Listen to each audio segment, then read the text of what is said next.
Today we are going to talk about some different formulas. In this chapter and in this section, our universal set will continue to be the root set of real numbers as we did in chapter 4. So what we're going to look at today, we're going to look at 4 different formulas.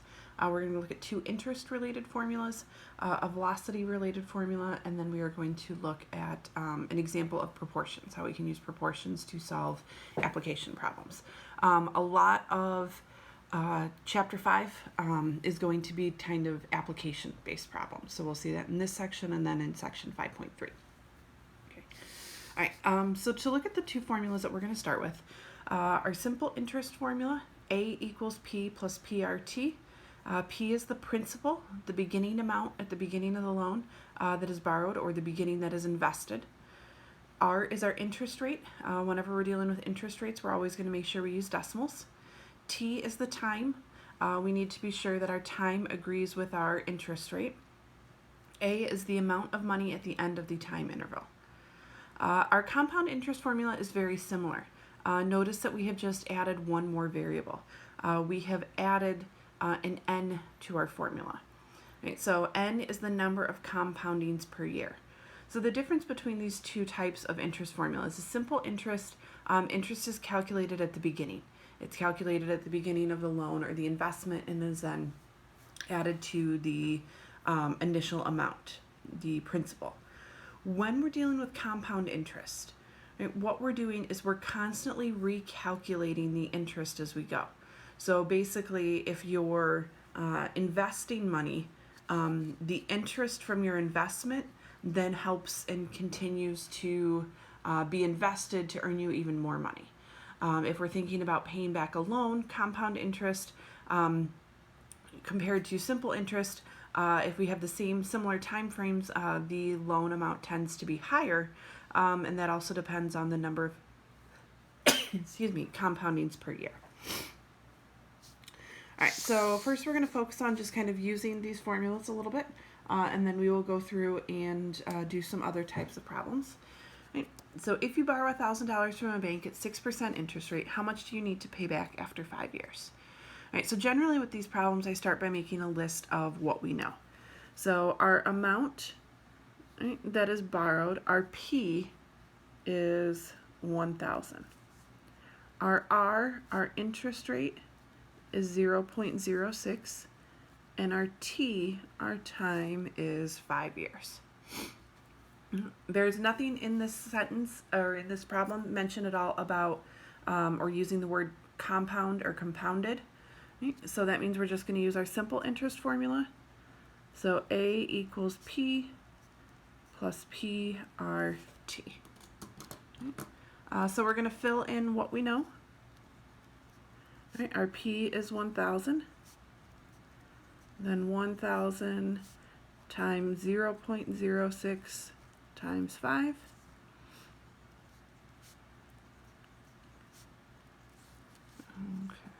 Okay. If we multiply those out, we get 300. So our amount is $1,300. Right, so after 5 years, the payback amount would be $1,300. Right, now example 1 continues on to the next page. So we are going to come back and refer to this answer, but now we're going to, as we move to the ones on the next page, we're going to use our compound interest formula that we have here.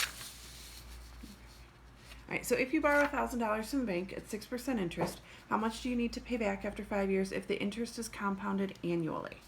So we're going to do the same thing. We're going to start by listing what we know. Right, our P is our principal, which is 1,000. Our R is our interest rate, 6%.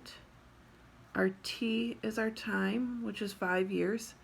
And N is the number of times it's compounded per year. Annually means once per year. Right, now this time we're going to use our compound interest formula. Right, A equals P times 1 plus R over N to the NT power. So we do have exponents as we're plugging stuff into this formula. Right, so we're going to plug in all of the rest of our information. 1,000 times 1 plus r, 0.06, n was 1, and then 1 times 5. All right, so we're going to take 1,000. This part we can simplify a little bit. 0.06 divided by 1 is just 0.06. We add that to 1. We get 1.06. So we have 1,000 times 1.06 to the 5th. And that gives us $1,338.23. As we are going through these problems, we're going to try not to round in our problems as much as possible. Or if we do have to do some rounding in our middle steps, we are going to make sure that we keep as many decimal values as possible. So when you're going through these problems, you definitely want to utilize the fact that you have a scientific calculator or graphing calculator. Or even if you don't, we can kind of minimize the amount of rounding that takes place as we're going through our problems. So kind of thinking about the order that we go through our operations, the first thing we do here is we do that division. In this case, it just worked out to be a plain simple 0.06, so that was fine. If we end up with a lot of decimals from that, keep as many decimals as possible when you type the next step into your calculator. After we do that division in there, right, then we're going to do our addition. So we add 1 to whatever that result was from our division. And then we're going to take that answer, and then we're going to raise it to its exponent. So if you were typing this into your calculator, you would do 0.06 divided by 1, right, and then use the plus sign, right, and then you could use your caret sign, and in this case type it to the 5th power, and then take that answer and then multiply it by your principal. Right? So as you're working through these, thinking about your calculator, again, if you do have a scientific or graphing calculator handy, definitely use that to help you do your calculations. If not, again, if you're rounding in the middle, just err on the side of keeping too many place values rather than not enough. Okay. All right, so for C, we're going to go through a similar problem. Borrow $1,000 from the bank at 6% interest. How much do you need to pay back after 5 years if the interest is compounded quarterly? All right. So our P is 1,000. Our R still 6%. Our T still 5 years. This time our N, we're told quarterly. Right? Quarterly means 4 times per year. All right. So again, we're going to use our compound interest formula. Right? Plug in our different values that we have. So 1,000 times 1 plus 0.06 over 4 to the 4 times 5. Again, in this one, no rounding needed. We can simplify what's inside pretty easily. 0.06 divided by 4 gives us 0.015. We add that to 1. We get 1.015. And then over here, we're going to go ahead and multiply our 4 times 5 to give us a power of 20. We plug this into the calculator. We get $1,346.86. Right. So if we're looking at these different values, in this example, all of these different problems, we were starting with the same principle, same interest rate, same time. The difference was the type of interest and then how many different times the interest was compounded per year. Right, so when we use simple interest, we found that we had a payback amount of 1,300. Right? That was the smallest of our 3 different answers. Right? Then if we compare our 2 compound interest answers, the more often we compound the interest, the larger the either payback amount or investment becomes at the end. Right? So we see the difference between annually to quarterly.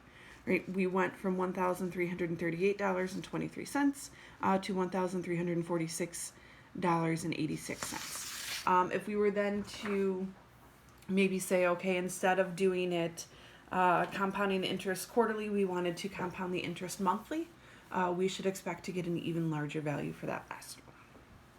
Okay. So some of your homework problems are just going to be utilizing these different formulas and figuring out the amount at the end of either the loan or the investment. All right, the next example we're going to look at, we're going to generate what we refer to as our simple interest formula. And we're going to take the simple interest formula and generate our present value formula. All right, so we're going to start with our simple interest formula. Our simple interest formula is A equals P plus PRT. Okay. Right, so we're told to solve our simple interest formula for P. This was actually a homework problem that you guys, or maybe a mini quiz problem that you guys did back in section 2.9. We want to solve this for P. We want to get P all by itself. So the first thing we're going to do is we're going to factor out that P. If we divide both of those by P, P divided by P gives us 1. PRT divided by P gives us RT. Now if we want to get P all by itself, we need to divide by what is in our parentheses.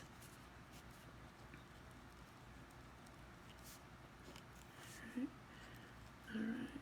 So our present value formula, P is equal to A over 1 plus RT.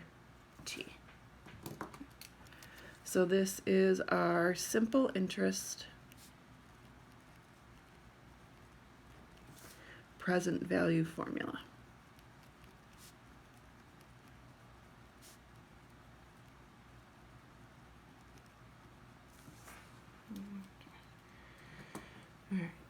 All right. So part B, we're going to use this formula. So the difference between the questions we answered in example 1 and what we're going to look at here is we're looking for different values here. Right? Instead of figuring out the amount at the end, we are asked here, how much money would you need to invest today? Right? So the present value is what we're looking for. So how much money would you need to invest today at 6% interest if you want to have $1,000 in 5 years? All right, so our A is 1,000 because that's our amount that we want to have in 5 years. Right? Our R is 0.06 and our T is 5. Right? So we've just slightly changed our problem from what we looked at in previous examples. Right? So now we're going to use our present value formula. So we're going to use P is A over 1 plus RT. So P is our A is 1,000 over 1 plus 0.06 times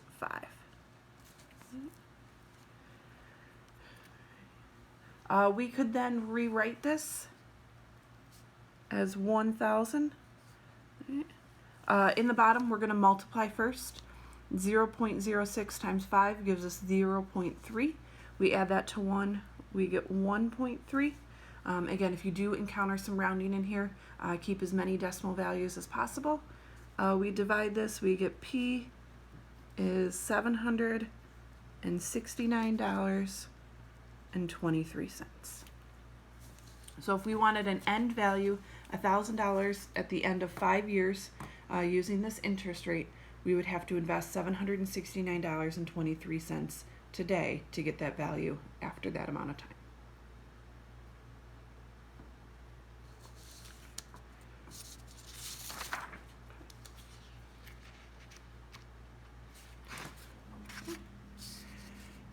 Our next example that we're going to do a similar problem and setup with our compound interest.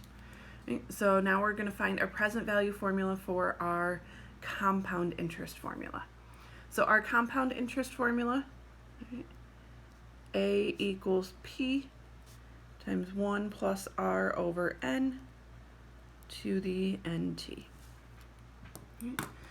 Here, P is already factored out front, so we just have a simple division to do here, right, to get all of that to cancel.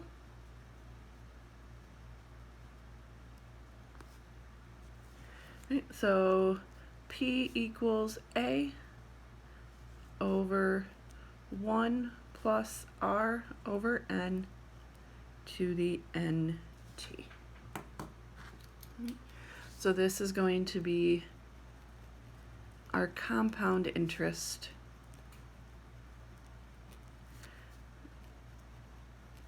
present value formula. All right. And just like we did in the last example, we're then going to use this to find a value of money today that we would want to invest. So our A is 1,000, our R 0.06, our time is 5 years, our N, we're told that it is compounded monthly. There are 12 months in a year, so we're going to use N equals 12. Right, then we're going to use this formula that we just generated, A over 1 plus R over N to the NT.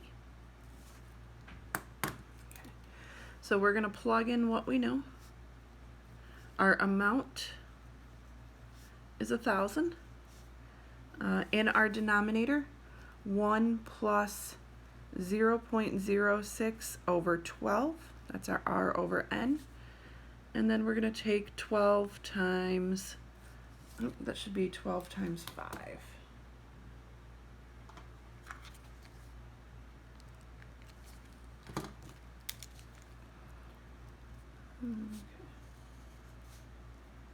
All right, so we have 1,000 here.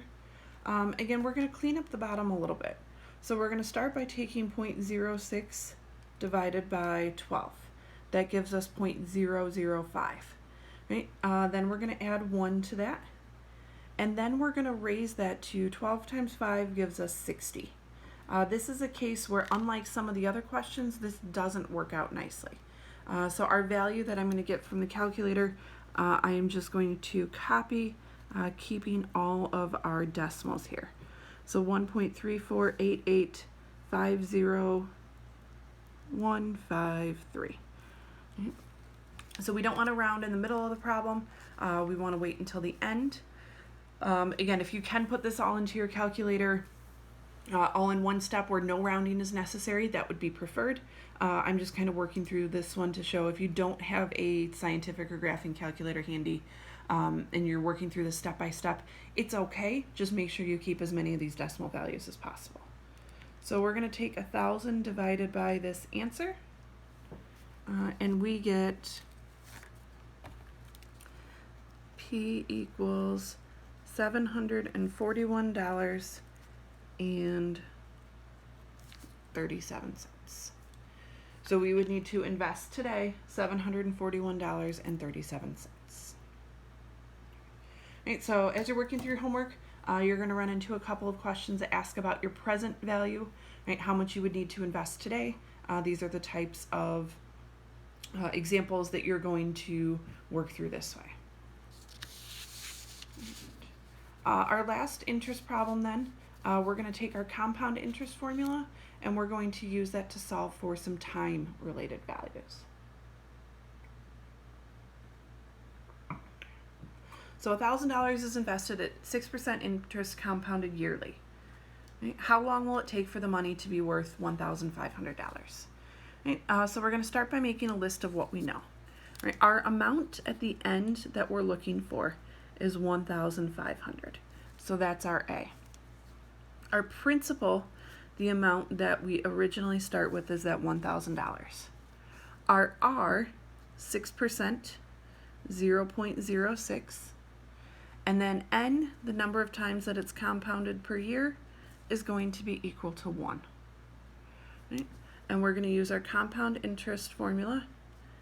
A equals P, 1 plus R over N to the NT. Okay. So we're going to start plugging in all of our values.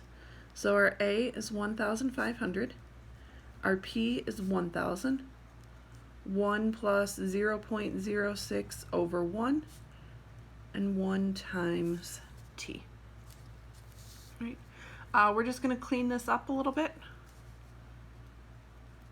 1,500 equals 1,000 times 1.06 to the t power. Right, so I just cleaned up what we had in parentheses there. All right. Now what we see here is we see a variable in our exponent. Thinking back to section 4.5, in section 4.5 we talked about solving equations using logarithms. So we're going to eventually solve this using a logarithm. Before we do that, I'm going to go ahead and get rid of this 1,000 by dividing both sides by 1,000. Right. That way we just have our 1.06 to the t power. If we, in our calculator, type in 1,500 divided by 1,000 and we write our answer as a decimal, right, we're going to get 1.5. So 1.5 equals 1.06 to the t power. Okay. Now we're going to take the log of both sides.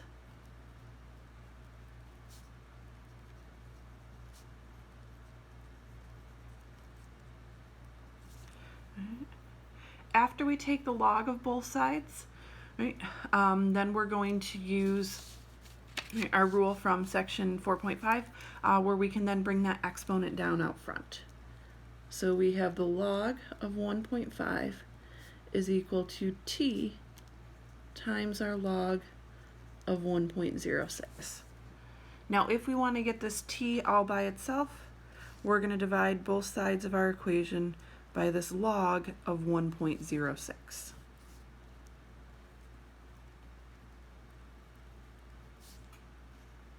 Okay. All right, so that's going to give us a value. T equals our log of 1.5 divided by the log of 1.06. Now in section 4.5, in a lot of the cases you were asked for two answers, an exact answer and a rounded answer. In this case, an exact answer isn't going to do us much good. So we're going to go ahead and round this out. If we divide this, we get approximately 6.96 years. Right? So how long would it take for the money to be worth $1,500? Right? If we wanted to round it to the nearest year, we could say it would take about 7 years.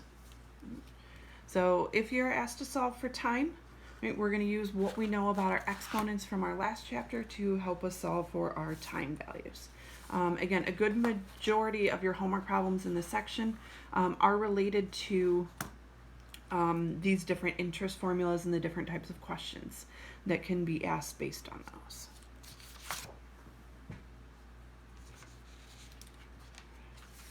All right, we do have two more formulas that we're going to go through. We're going to go through our velocity formula and then our similar triangles. I'm going to go ahead and stop this video here and start another one to go through our last few problems in this section.